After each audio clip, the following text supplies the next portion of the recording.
Je me suis rendu compte que les sens, c'est comme des muscles. Plus tu vas à la salle de sport, plus t'es fort. Et là, c'est pareil. Je vois comment mon palais a évolué, ma sensibilité. C'est vraiment incroyable. Et du coup, j'invite aussi pendant mes formations, j'invite les participants à stimuler leurs sens un à un. Donc, je leur donne ma méthode. On se concentre, on ressent.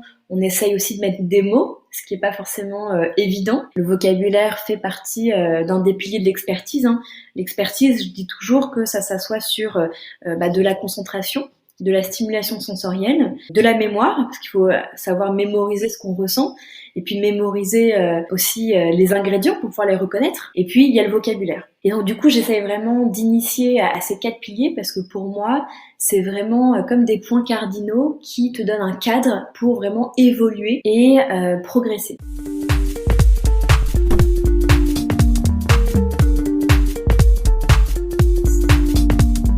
La pâtisserie, c'est avant tout une histoire de goût, de saveur et d'émotion. Je suis Léa Reverdy, amatrice et passionnée de pâtisserie. Mon défi, vous emmener avec moi à la découverte de ce qui fait vraiment un bon dessert. L'objectif ultime, trouver la recette parfaite qui fera fondre vos papilles à coup sûr. Vous êtes sur le point d'écouter un nouvel épisode de Papilles. C'est le podcast qui part à la rencontre des meilleurs chefs pâtissiers pour comprendre l'émotion et les saveurs qui les animent au quotidien lorsqu'ils créent leurs desserts d'exception. Après cet épisode, à vous de laisser libre cours à votre imagination et de créer les desserts aux saveurs qui vous ressemblent, tout en vous inspirant des meilleurs. Bonne écoute! Bonjour à toutes et à tous, cette semaine j'ai rencontré Victoire Finaz, une passionnée de chocolat qui en a fait son métier.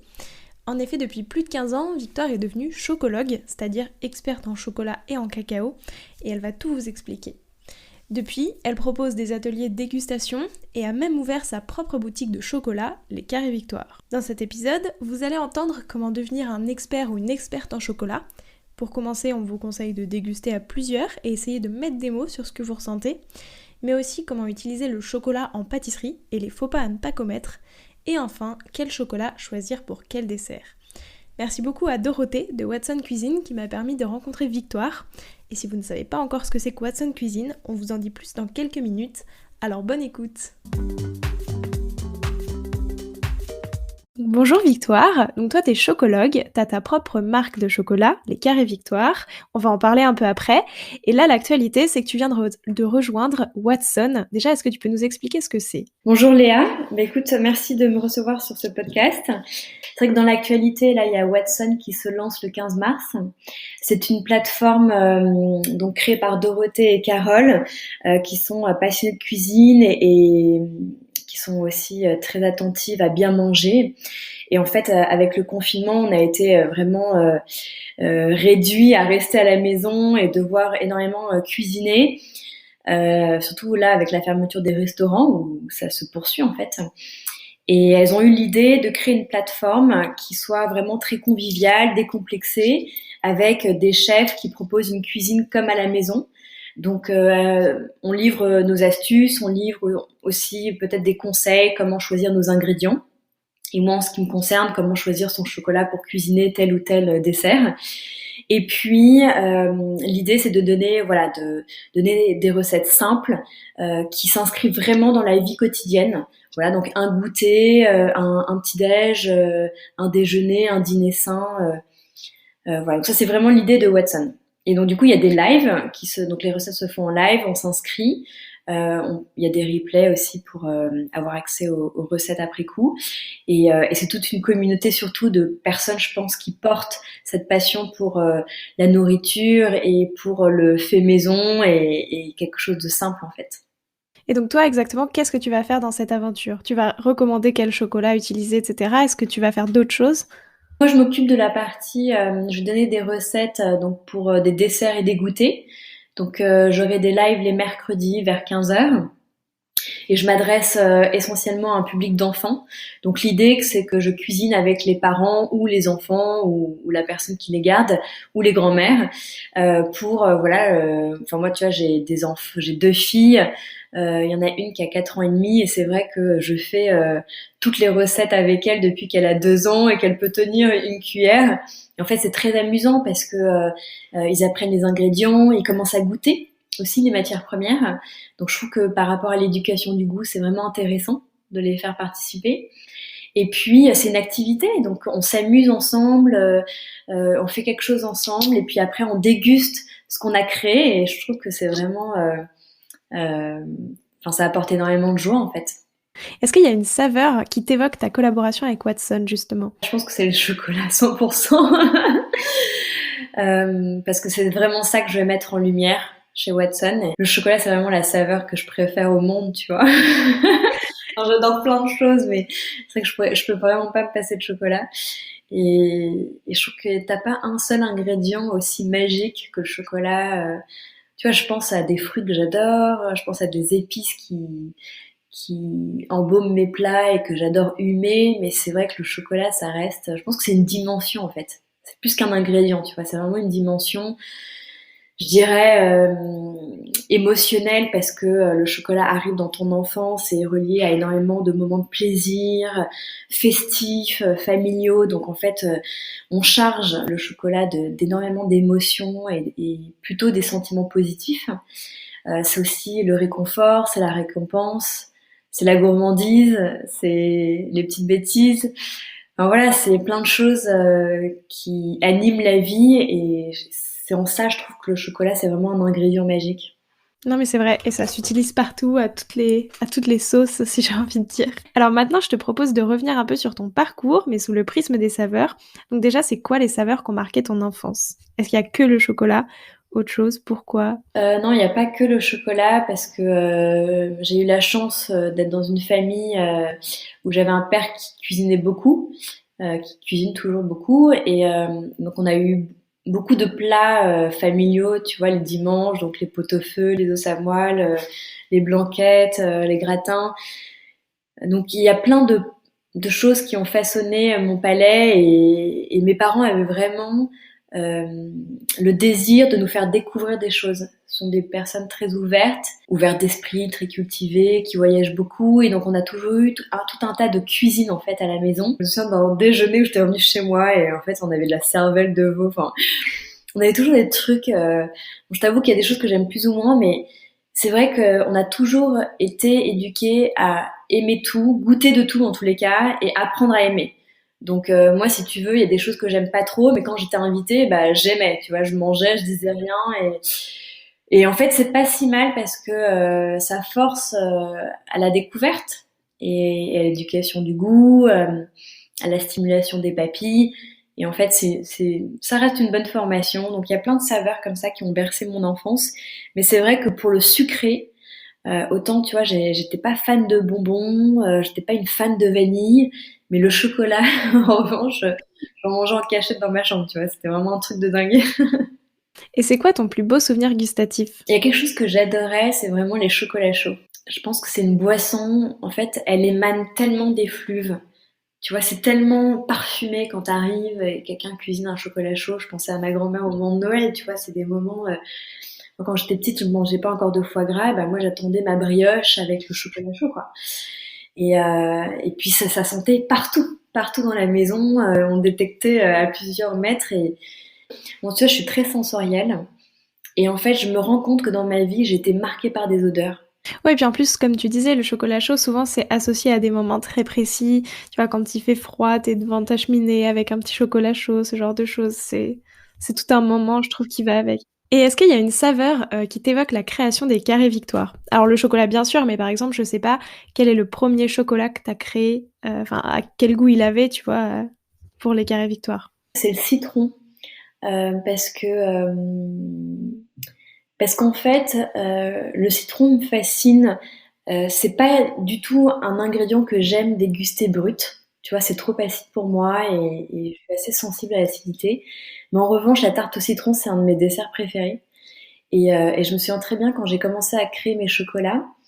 Je voulais absolument avoir une... En fait, j'ai créé mes chocolats en créant des recettes qui, justement, me rappellent des souvenirs, qui me rappellent des émotions ou des choses que j'aime ou que j'ai découvertes. Donc, par exemple, j'ai une ganache feuille de menthe parce que je voulais, tu vois, ce souvenir d'un thé à la menthe au Maroc. C'est un truc que j'avais vraiment adoré. Et donc, à chaque fois que je crée une recette, c'est toujours en lien avec un souvenir ou quelque chose que j'ai vécu. Et ma ganache tarte au citron, par exemple, je me souviens quand j'ai créé ça avec mon chocolatier, je lui ai vraiment dit, écoute, je veux retrouver la texture de la tarte au citron, donc je veux du croquant, donc on a choisi un enrobage noir, chocolat noir. Je voudrais que la ganache soit très élastique, si tu veux, très crémeuse, et que le goût du citron soit vraiment explosif. En même temps avec beaucoup d'équilibre. Et donc du coup, on a vraiment créé ce chocolat avec cette envie d'expérience. Tu vois, moi j'adore offrir des expériences. Là, j'ai une ganache poivre de Timut, qui est un poivre du Népal, qui a des notes d'agrumes, et puis une attaque assez florale. Tu vois, ça sent la fleur blanche. C'est un poivre quand même très très délicat en fait et subtil. Et si tu veux, ça a été une vraie découverte et j'en ai fait une ganache. Et cette ganache, elle est incroyable parce qu'en fait, grâce à ce chocolat que je vais proposer à mes clients ou aux amis, je fais découvrir un ingrédient qui m'a marqué et qui est extraordinaire. Donc du coup, c'est ça aussi que j'adore dans mon métier, c'est que tu vois, ça participe aussi à l'éducation du goût et à la découverte de saveurs. Et c'est quoi, toi, le goût de ton chocolat préféré? Mes envies varient en fonction du moment de la journée, en fonction de la compagnie. Tu vois, il y a une période où j'adorais les pralinés, il y a une période où j'étais plus ganache et j'allais justement chercher des saveurs un peu plus subtiles et moins sucrées. Le matin, tu vois, je serais plus à croquer un chocolat au lait, de la noisette, etc. Après le déjeuner, je vais plus sur du chocolat noir, le dîner aussi. L'après-midi, je m'autorise tout. À 4 heures, c'est le feu d'artifice des saveurs. J'essaie d'écouter mes envies, tu vois. C'était quoi les saveurs de ta toute première création? Est-ce que c'était ce chocolat tarte citron meringuée ou est-ce que c'était autre chose? Je pense, tu vois, ce qui m'a amusée, c'est, bon, à cette époque-là, quand j'ai créé ma marque de chocolat, c'était il y a plus de 10 ans, j'étais à fond dans le praliné, je mangeais du praliné toute la journée, je me souviens. Et en fait, j'ai créé, en fait, avec la chocolaterie, un praliné qui s'appelle Éclat de rire. Et parce qu'en fait, je voulais, pareil, tu sais, c'est à chaque fois dans l'histoire de créer un chocolat qui rappelle des émotions. Je voulais un chocolat régressif qui rappelle le jardin d'enfants. Tu vois, quand t'as tous les cris d'enfants, quand tu vas acheter dans la petite cabane des bonbons, du sucre et notamment du sucre pétillant. Et donc du coup, j'ai créé ce praliné avec du sucre pétillant à l'intérieur. Et donc du coup, ça pétille en bouche, c'est hyper drôle parce que c'est le seul chocolat finalement qui fait du bruit.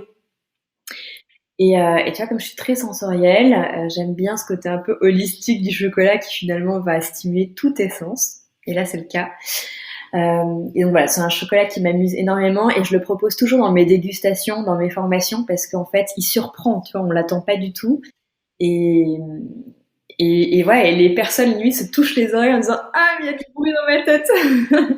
Ouais, donc c'est un chocolat qui crée une expérience vraiment sympathique. Donc celui-là, je l'aime bien aussi. Et la toute dernière de création, elle avait quelle saveur? Alors la toute dernière, eh ben écoute, là je suis en train de faire des essais justement avec des recettes que je m'amuse à imaginer un peu dans la vague bien-être, tu vois, en utilisant des ingrédients un peu disruptifs.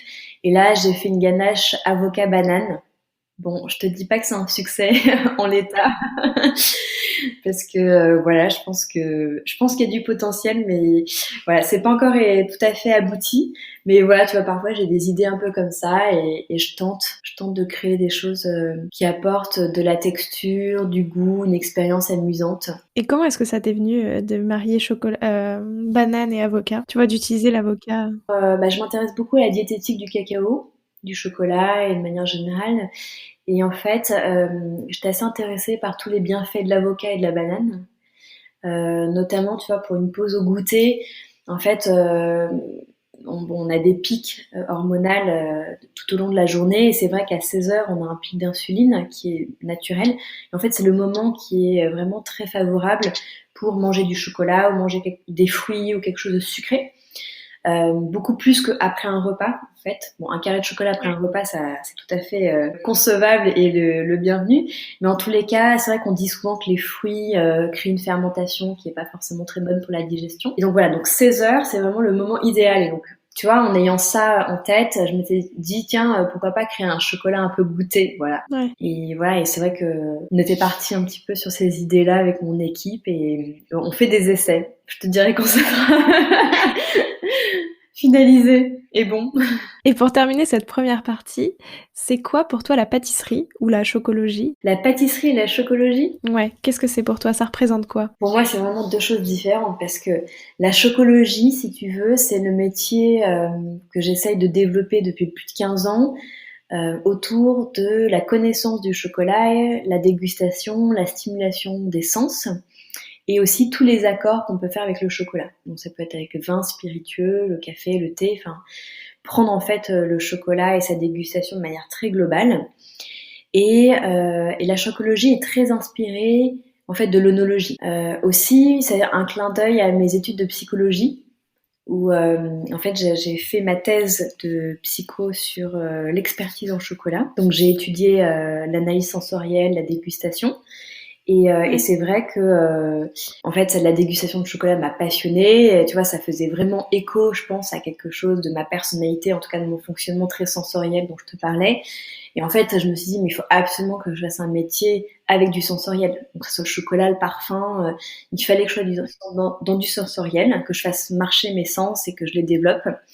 Et c'est vrai que ça m'apporte énormément de bien-être. Et je ne cesse, si tu veux, aussi de progresser. En fait, je me suis rendu compte que les sens, c'est comme des muscles. Plus tu vas à la salle de sport, plus t'es fort. Et là, c'est pareil. Je vois comment mon palais a évolué, ma sensibilité. C'est vraiment incroyable. Et du coup, j'invite aussi pendant mes formations, j'invite les participants à stimuler leurs sens un à un. Donc, je leur donne ma méthode. On se concentre, on ressent. On essaye aussi de mettre des mots, ce qui n'est pas forcément évident. Le vocabulaire fait partie d'un des piliers de l'expertise. Hein.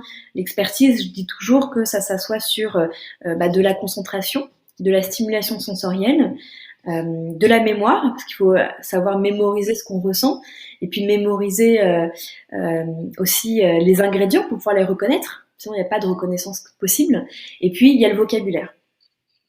Et donc, du coup, j'essaye vraiment d'initier à ces 4 piliers parce que pour moi, c'est vraiment comme des points cardinaux qui te donnent un cadre pour vraiment évoluer et progresser. Donc ça, c'est la chocologie. La pâtisserie, pour moi, c'est la gourmandise, c'est le petit côté sucré que tu as envie après un repas. La pâtisserie a énormément évolué depuis 10-15 ans, c'est incroyable. Et puis grâce à nos chefs, hein, c'est formidable tout le travail qu'ils font. Et il y a un écart aussi qui est quand même hallucinant entre, je trouve, la boulangerie de quartier et les grands pâtissiers qui proposent des créations qui sont absolument magnifiques enfin très élaborées, très sophistiquées, avec des goûts et des équilibres incroyables, des ingrédients nobles. Et en fait, je pense qu'il y a vraiment 2 vitesses à ce niveau-là, et je suis assez fascinée par la créativité des chefs. Et tu vois, je m'intéresse beaucoup à la pâtisserie parce que déjà pour moi, tu vois, toutes ces personnes-là sont vraiment des experts du goût. Ils arrivent, si tu veux, à concevoir un dessert, à créer un équilibre, à créer des alliances de goût, de saveurs. Et pour moi, c'est une gymnastique. Un chef, que ce soit un chef cuisinier ou pâtissier, pour moi, c'est vraiment un magicien. Tu vois, il maîtrise comme ça cette alchimie. Et ça me fascine. Donc en fait, vraiment, je suis ça de près et j'ai beaucoup de plaisir à échanger avec mes amis pâtissiers et à déguster leurs créations et à comprendre en fait toute cette structure, comment ce cheminement qui t'amène à réaliser une recette. On voit aussi que ce sont des personnes très sensibles, des personnes qui ont énormément d'émotions à partager, des personnes qui aiment le goût et le bon goût. Donc c'est aussi intéressant, tu vois, de voir finalement comment on arrive à se former ce palais et comment on arrive à offrir des choses aussi bonnes et aussi équilibrées. Je trouve que c'est intéressant aussi comme question. Ouais, non, mais complètement. Puis c'était vraiment mon objectif avec ce podcast. Et donc moi, en deuxième partie, je voulais revenir sur toi, les saveurs qui t'inspirent au quotidien, comment tu crées tes chocolats. Donc tu as déjà un peu expliqué ce que c'était qu'être chocologue et la chocologie en règle générale, mais comment est-ce qu'on devient experte en chocolat? Qu'est-ce que tu as fait en fait? Est-ce que tu as lu dans des livres? Est-ce que tu as voyagé pour découvrir les différents chocolats qui existent? Qu'est-ce que tu as fait? L'expertise, en fait, c'était pas une fin en soi. Je pense que c'est vraiment la passion du chocolat qui m'a boostée et qui a fait que je suis devenue entrepreneur et, et qui m'a donné toute l'énergie pour voyager dans les plantations de cacao, aller rencontrer les professionnels, les chocolatiers. Donc j'ai énormément voyagé ces 15 dernières années. En fait, quand j'ai fini ma thèse sur l'expertise en chocolat, j'ai été quand même fascinée par cette notion de créativité dans l'artisanat, ce qu'on n'a pas du tout dans un supermarché. Enfin, et encore, là, on voit que le rayon de tablettes a totalement explosé et qu'on voit plein de choses arriver depuis 10 ans, mais dans le sens où si tu veux l'artisanat, tu peux tout modifier, tu peux tout changer.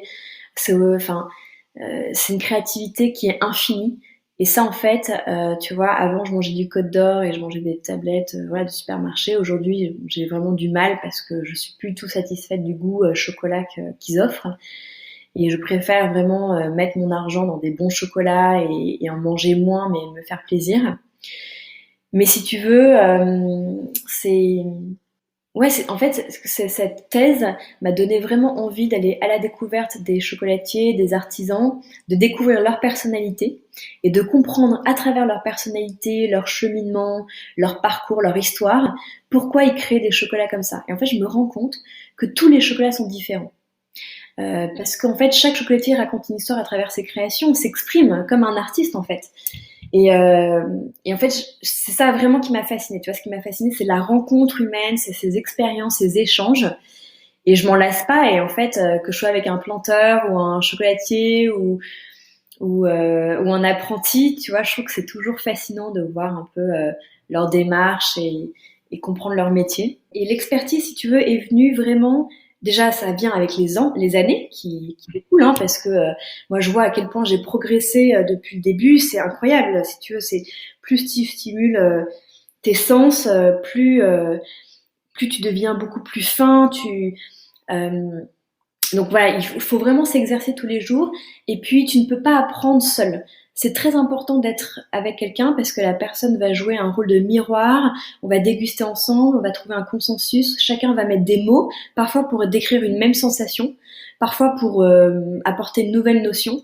Et je trouve que déguster avec les autres, enfin moi c'est ça qui m'a vraiment formée. Tu vois, pendant toutes ces années, après ma thèse, je me suis liée d'amitié avec les chocolatiers qui ont participé à ma thèse, donc Pierre Hermé, Jean-Paul Evin. Et en fait, tu vois, par exemple, Jean-Paul Evin, le nombre de fois où il m'a appelé, je suis venue après le boulot dans sa boutique, on a dégusté des couvertures, des nouveaux chocolats qui arrivaient.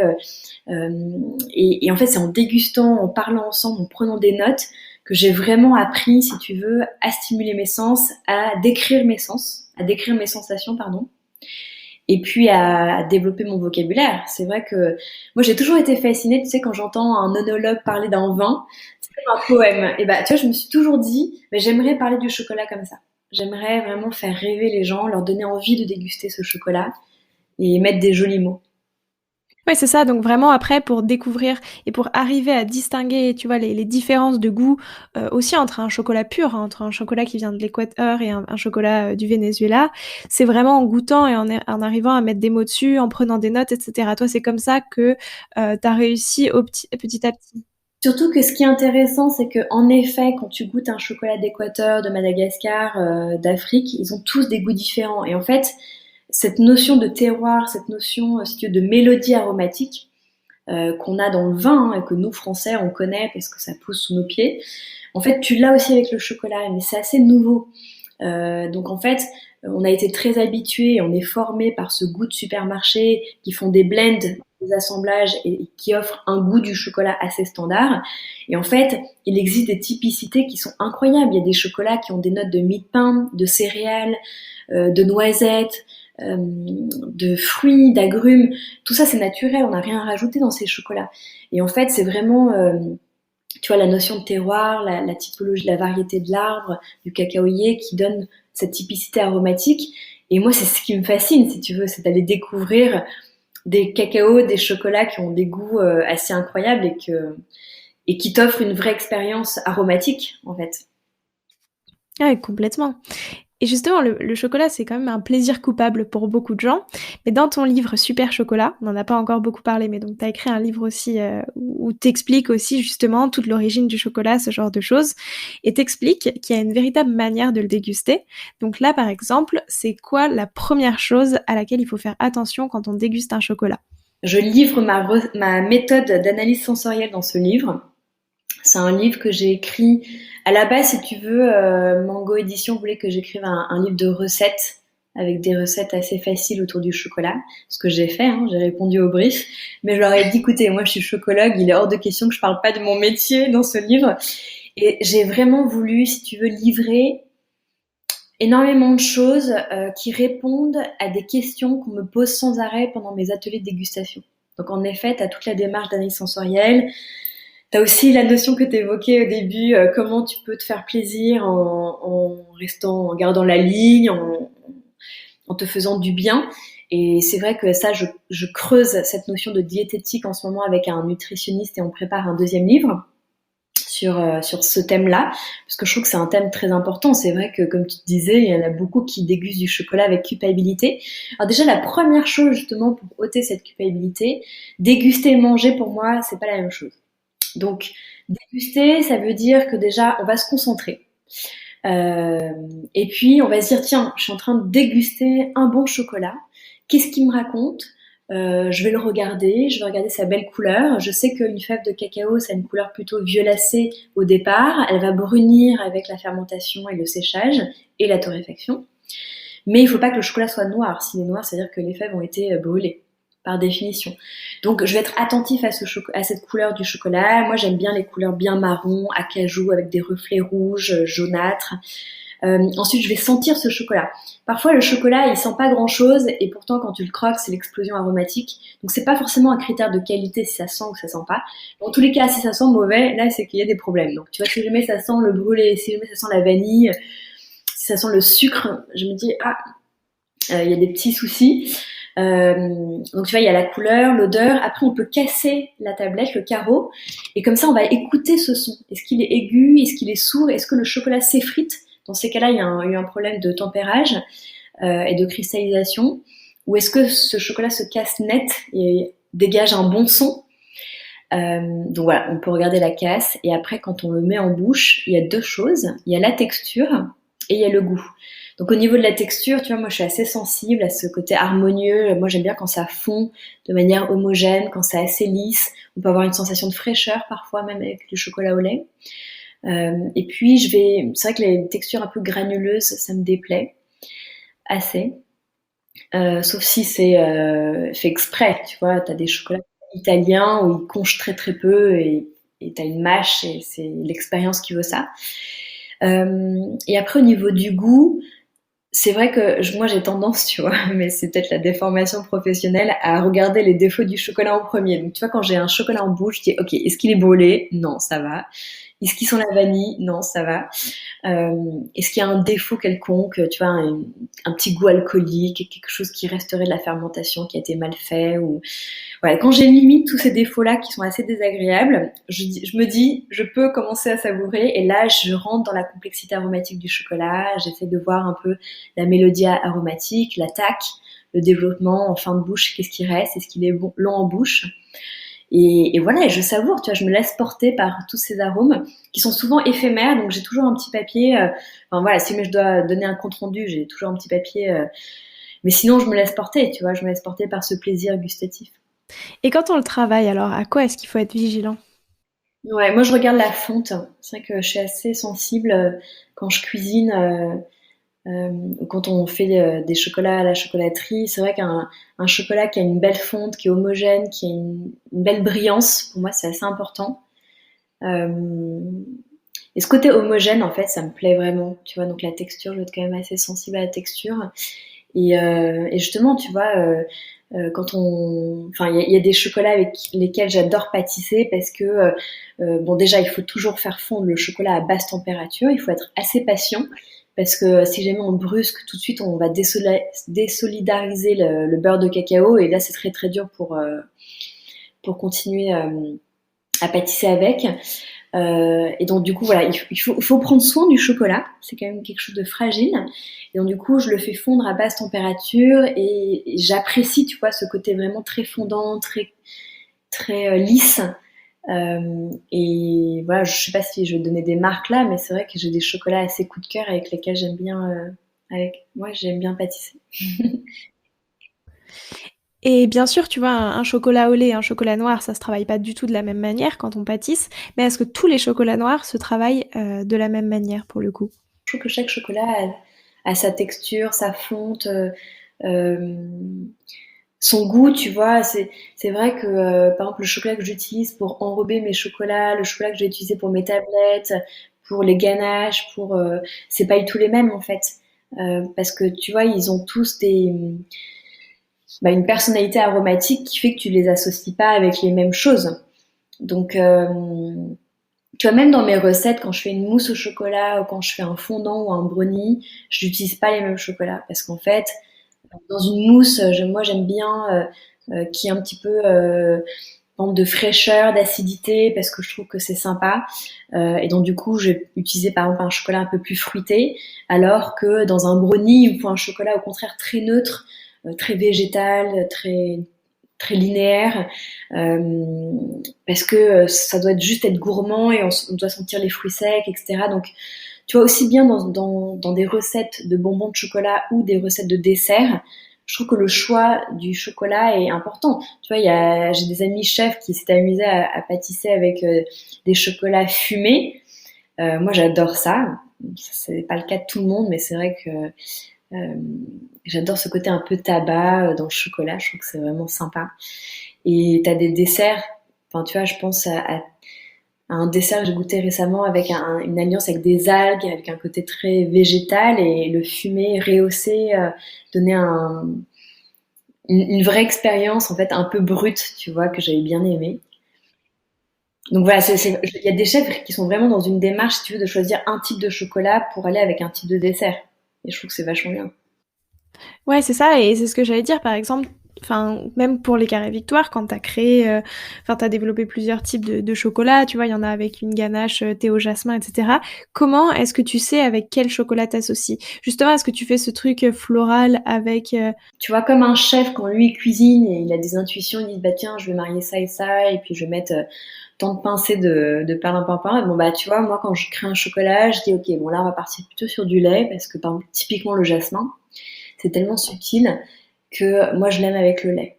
Ouais, c'est des intuitions. Après, on essaye aussi, on va faire une variante avec un enrobage noir pour confirmer cette intuition. Parce que tu vois, on n'a pas la science infuse et de toute façon, c'est nos papilles qui parlent. C'est-à-dire que toi, tu peux avoir des idées théoriques. C'est comme les accords vin et chocolat. Tu vois, il y a des accords, enfin, il y a une règle théorique qui est que quand tu prends un vin qui est beaucoup plus sucré, il faut un chocolat beaucoup plus tannique, beaucoup plus fort en cacao. Et quand tu prends des vins secs, tu peux t'autoriser à mettre un chocolat au lait ou un praliné. Euh, En fait, il faut toujours faire attention à l'équilibre acidité-sucre. Bon, bah là, c'est pareil, tu vois, quand tu associes, quand tu crées une recette, tu as cette notion d'équilibre non-stop dans la tête, et donc du coup, c'est ça qui va te guider dans tes choix. Et après, il faut déguster ce que sont les papilles, le juge final, si tu veux. Donc voilà, je déguste et je valide ou pas. Parfois, j'ai des surprises.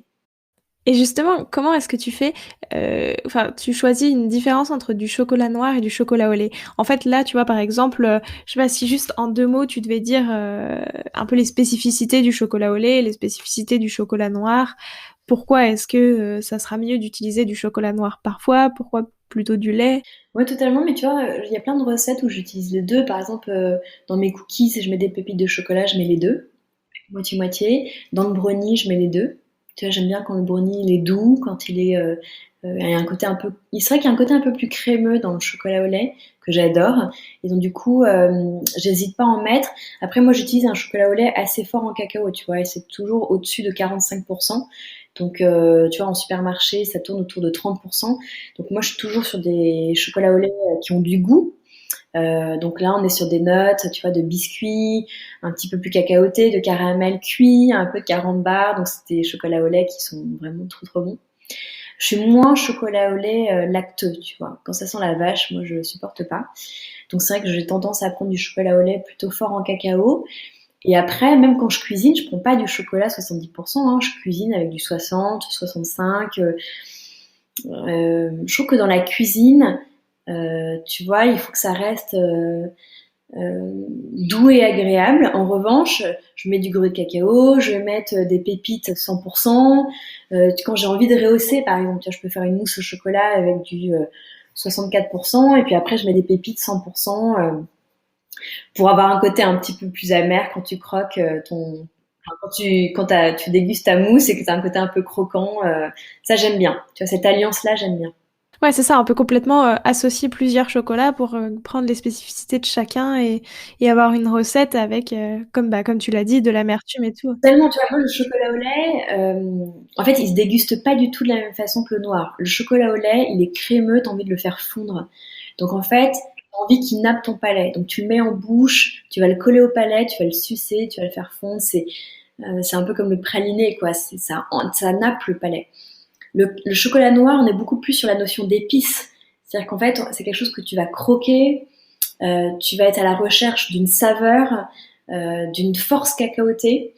Les amateurs de chocolat noir vont même aller chercher des petites miettes, parce que même une miette de chocolat noir t'apporte une saveur en fait.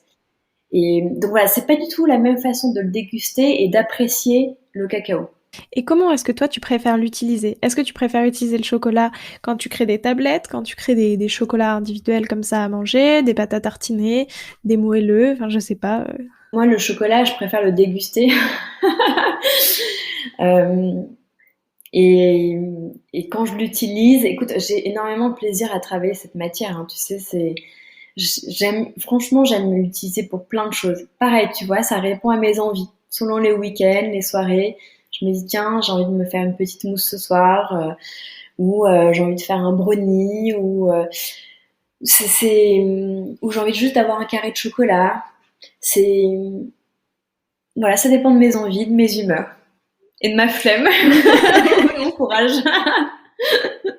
Et récemment, tu as aussi développé une gamme de chocolats d'apéritif où justement tu as mis des poivres, du cumin, ce genre de choses. Comment est-ce que t'es venue cette idée de partir plutôt sur des notes un peu salées pour l'associer au chocolat? J'adore cuisiner avec de la fleur de sel. Je trouve que le sel, si tu veux, est vraiment un exhausteur de goût et apporte un petit côté pétillant. Tu vois, enfin, ça fait pétiller le goût, tu vois, c'est vraiment quelque chose d'intéressant. Je trouve que c'était intéressant d'offrir aussi une expérience un peu différente. Et au départ, tu vois, c'était parti oui, sur le côté un peu sucré-salé. On avait fait un chocolat sel et poivre, voilà, qui se marie tout à fait bien avec le chocolat. On a fait aussi une recette avec noix cumin. C'est vrai que le cumin, pareil, comme le curry, ça se marie très bien avec le chocolat. C'est vrai que c'est pas commun. Je te dis pas que les gens adorent, mais c'est une expérience assez nouvelle. Et moi, en fait, je t'avoue que j'adore grignoter un petit chocolat l'après-midi ou, tu vois, je vais pas te dire tout de suite avant le dîner, mais voilà, vers 18h, 19h, avant de partir du bureau, t'as toujours un petit creux. Bah voilà, je trouve que c'est un petit chocolat agréable à manger.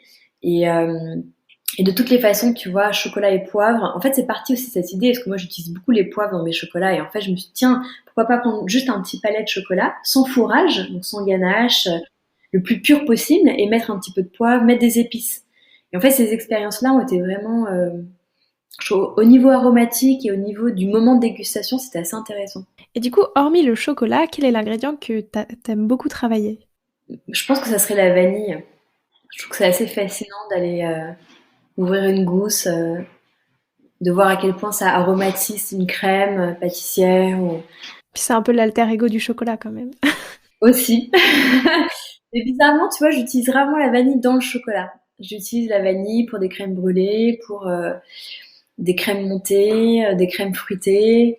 Oui, dans des cookies aussi. Ouais, mais dans une même recette, je les associe. Enfin, tu vois, associer le chocolat et la vanille, oui. Avoir un carré de chocolat avec une crème vanille, oui. parce que l'ensemble est ultra gourmand et t'as du croquant par exemple et du crémeux. Mais par exemple faire une mousse au chocolat et mettre de la vanille dedans, non. Et est-ce qu'au contraire, il y a un ingrédient qui te donne beaucoup de fil à retordre, mais que t'aimes quand même bien utiliser, mais... Moi c'est la cannelle. En fait c'est pas que ça me donne du fil à retordre, c'est que j'ai du mal avec la cannelle. Je sais pas pourquoi. J'ai peut-être été écœurée dans mon enfance parce que j'ai mangé beaucoup de comment t'appelles ça, des crumbles aux pommes, et je pense que maman elle renversait le pot de cannelle, si tu veux. Donc non, c'est vrai que c'est une saveur, j'ai vraiment du mal. D'ailleurs comme toutes les saveurs que t'apprécies moins bien, tu les reconnais tout de suite. Et enfin, pour terminer cette deuxième partie, quel conseil est-ce que tu pourrais me donner à moi qui ne connais pas beaucoup, enfin, qui utilise un peu de chocolat, mais comme tout le monde, tu vois, pour commencer justement et améliorer mon travail du chocolat?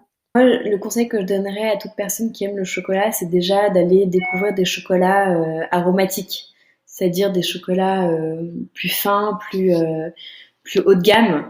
Euh, Ça, il y a tellement de belles découvertes que tu vois, quand t'aimes le chocolat, c'est vraiment enfin, en tout cas, c'est mon rôle, tu vois, c'est d'être ambassadrice de tous ces chocolats merveilleux. Et dans mes ateliers, j'ai beaucoup de plaisir à faire découvrir des choses un peu plus aromatiques et pour que les personnes se rendent compte de la différence, tu vois, ce qui est entre les chocolats. Donc ça, c'est vraiment un premier conseil, c'est d'aller s'éclater au niveau du goût, de la découverte avec le chocolat à déguster. Et après, pour le pâtisser, bah, un premier conseil, ne pas le faire brûler. Ça, c'est hyper important. Et puis après, je sais pas, je dirais s'amuser à choisir différents chocolats aussi pour pâtisser, tu vois. Je trouve que c'est assez intéressant. Moi, j'ai fait plein d'expériences. Et d'ailleurs, il y a Chapon qui fait ça. Tu sais, il a un bar à mousse. Et il fait des mousses de chocolat avec des chocolats de différentes origines. Et bah, franchement, c'est hyper sympa. Et je trouve qu'en cuisine, moi, le conseil que je donnerais, c'est de s'amuser avec le chocolat dans toutes ses formes.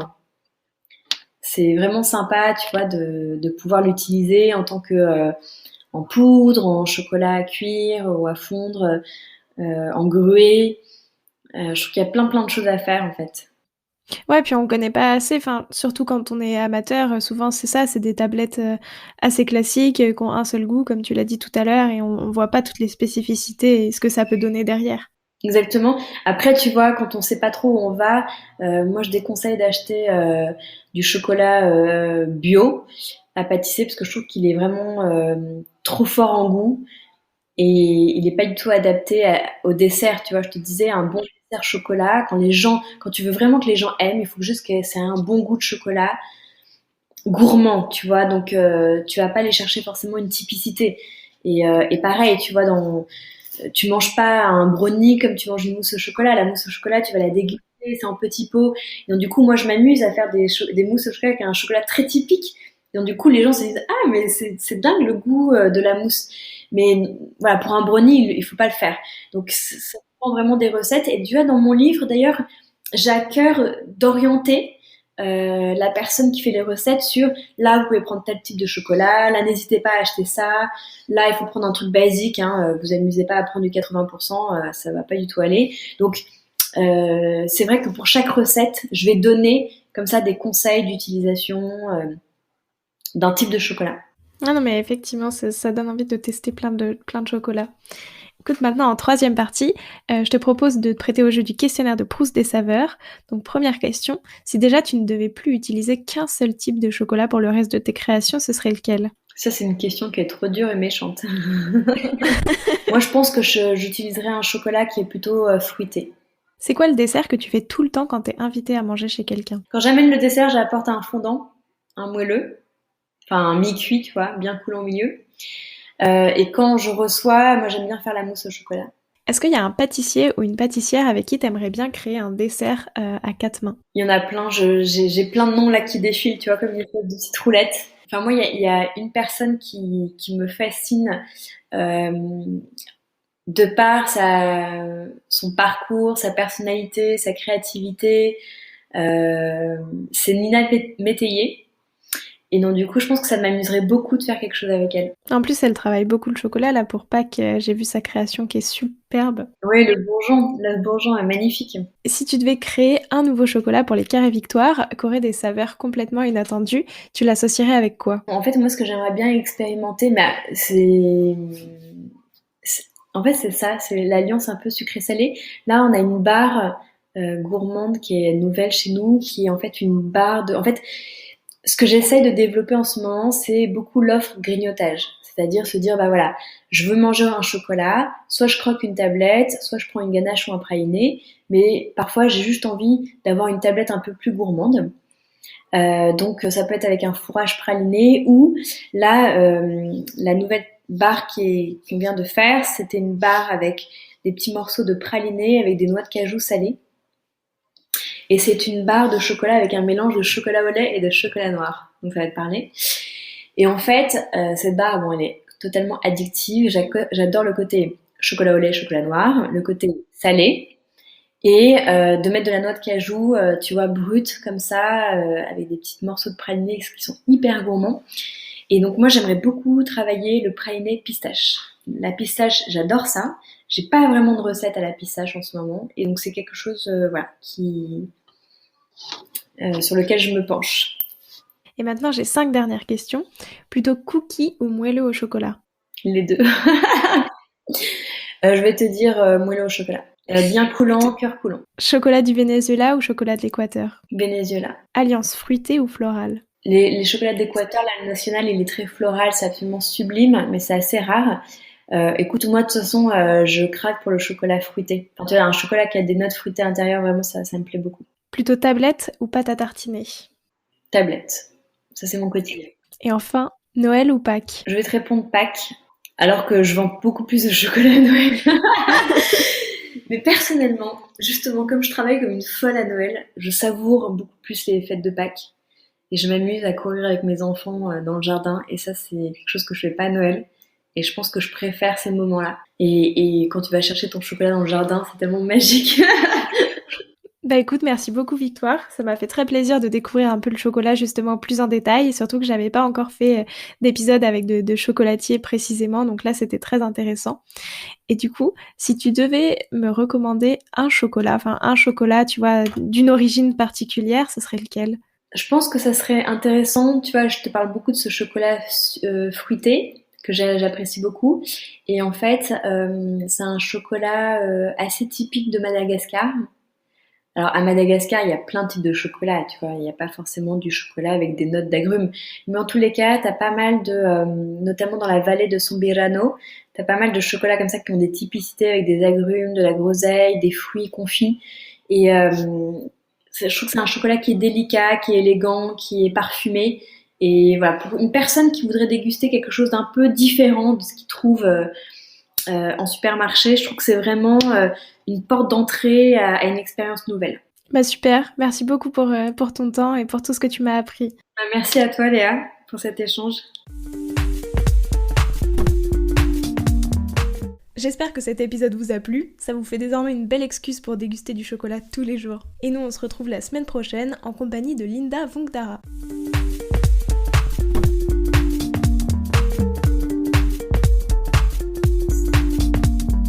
Alors, quel sera votre prochain dessert? Merci d'avoir écouté cet épisode jusqu'au bout. S'il vous a plu, n'hésitez pas à le partager aux gourmands qui vous entourent. Et si vous voulez soutenir Papille, 2 choses. La première, notez l'épisode 5 étoiles sur Apple Podcast et laissez un joli commentaire. La seconde, vous rendre sur papillepodcast.com, sans oublier le S de Papille, et vous abonner à la newsletter pour être prévenu de la sortie des prochains épisodes et des articles que j'écris régulièrement.